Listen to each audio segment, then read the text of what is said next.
Praise the Lord.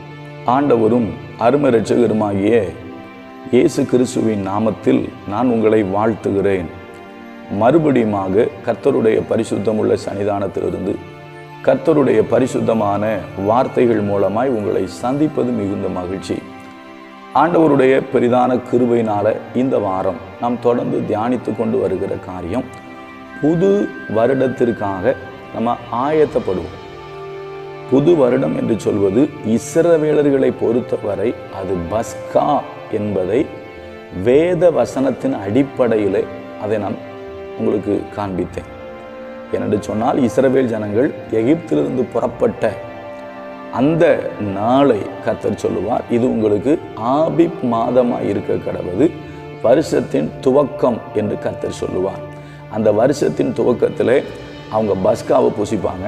அந்த பஸ்காவை அவர் எப்படியெல்லாம் புசிக்க சொன்னார், அதற்கு எப்படியெல்லாம் ஆயத்தப்பட சொன்னார் என்பதைத்தான் நம்ம பார்க்க போகிறோம். நாமும் புது வருடத்திற்காக ஆயத்தப்பட்டு கொண்டிருக்கிறோம்.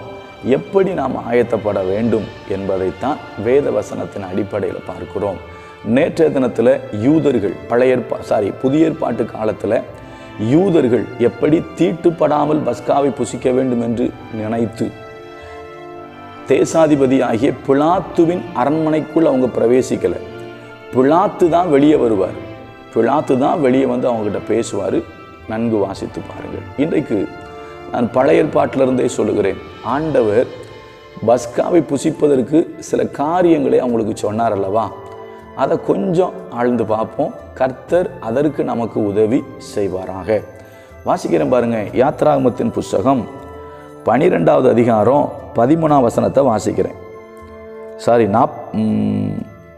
43ஆம் வசனம். யாத்ராகமோ 12:43. மேலும் கர்த்தர் மோசேயையும் ஆரோனையும் நோக்கி, பஸ்காவின் நியமமாவது அந்நிய புத்திரன் ஒருவனும் அதை புசிக்க வேண்டாம். அப்போ அந்நிய புத்திரன் ஒருவனும் அதை என்ன செய்ய வேண்டாம், புசிக்க வேண்டாம் அப்படிங்கிறாரு.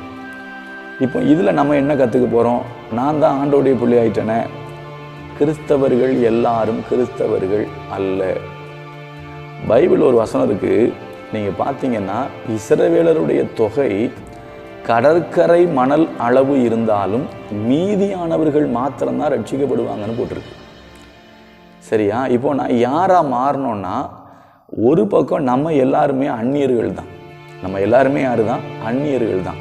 இப்போ அந்நியர்களாக இருக்கிற நம்ம புத்திரனாக மாறினா புசிக்கலாம். அது கீழே வரும், நான் அதை ஒவ்வொன்றா விளக்குறேன். ஏன்னா ஒரே முதல் காரியம், அந்நியன் யாரும் புசிக்க வேண்டாம். இப்போ ஏன் சொல்கிறாருன்னா, இஸ்ரவேல் ஜனங்கள் எகிப்திலிருந்து புறப்படும் பொழுது இஸ்ரவேலரோடு கூட பல ஜாதியான மனிதர்கள் புறப்பட்டு வந்தார்கள். பல ஜாதியான மனிதர்கள் கூட வர்றாங்க.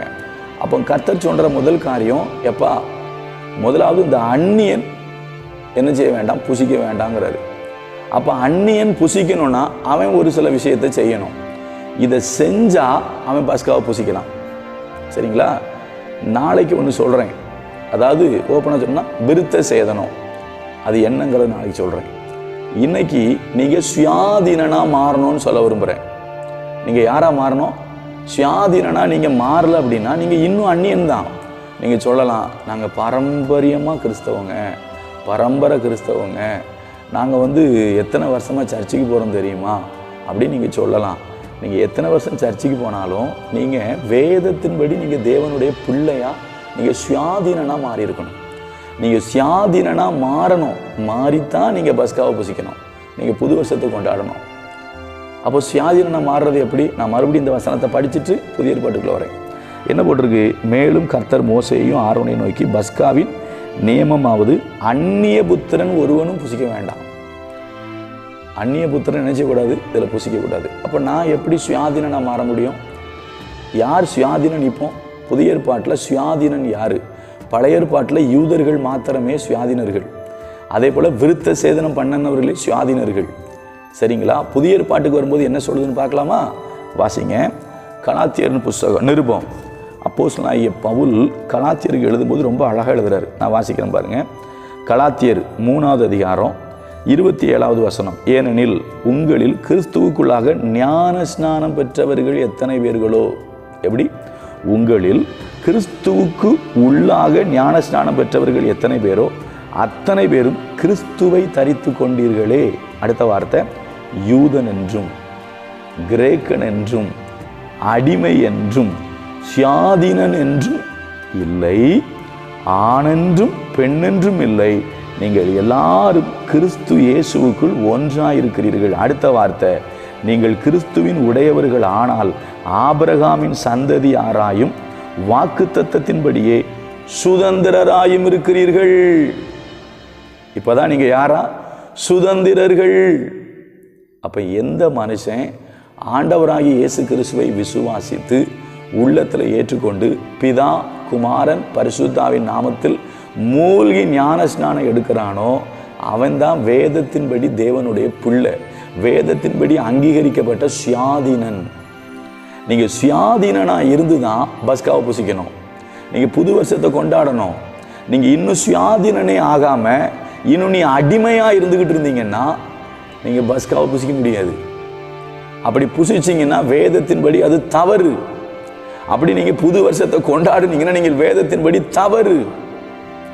அப்போ நீங்க சுயாதீனன் ஆகணும். பைபிள்ல போட்டிருக்கு, ஆண் என்றும் இல்லை, பெண் என்றும் இல்லை, கிரேக்கன் என்றும் இல்லை, அடிமை என்றும் இல்லை, யூதன் என்றும் இல்லை. படிச்சு பாருங்க.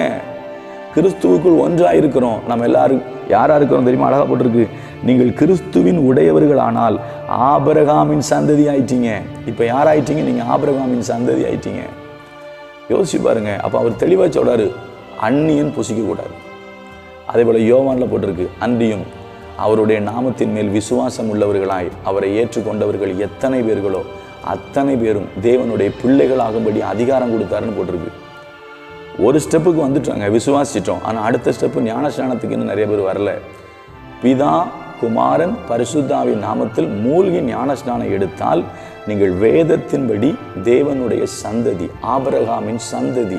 நீங்கள் அடிமை கிடையாது, நீங்கள் அந்நியன் கிடையாது, நீங்கள் தேவனுடைய சந்ததி. அப்படி நீங்கள் தேவனுடைய சந்ததி, ஆபிரகாமின் சந்ததி.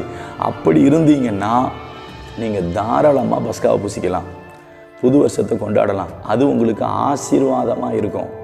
இல்லை இத்தனை வருஷம் ஆயும் இன்னும் நான் ஞானஸ்நானம் எடுக்கலை, நான் சும்மா அப்படி சர்ச்சுக்கு போயிட்டு வந்துட்டு இருக்கேன், மேலோட்டமாக வாழ்கிறேன் அப்படின்னா நீங்கள் இன்னும் முதல் ஸ்டெப்பில் நிற்கிறீங்க, விசுவாசிக்கிறீங்க, தட்ஸ் ஓகே. ஆனால் நீங்கள் இன்னும் அடுத்த ஸ்டெப்புக்கு வரணும். ஆபிரகாமின் சந்ததியாக நீங்கள் மாறணும். நீங்கள் இல்லைன்னா இன்னும் நீங்கள் அடிமைக்குள்ளே தான் நிற்கிறீங்க. கொஞ்சம் யோசிங்க. நாளைக்கு இன்னொரு முக்கியமான காரியத்தை பார்ப்போம். கர்த்தர் நல்லவர், அவர் கிருபை நம்மேல் என்றும் உள்ளது. God bless you.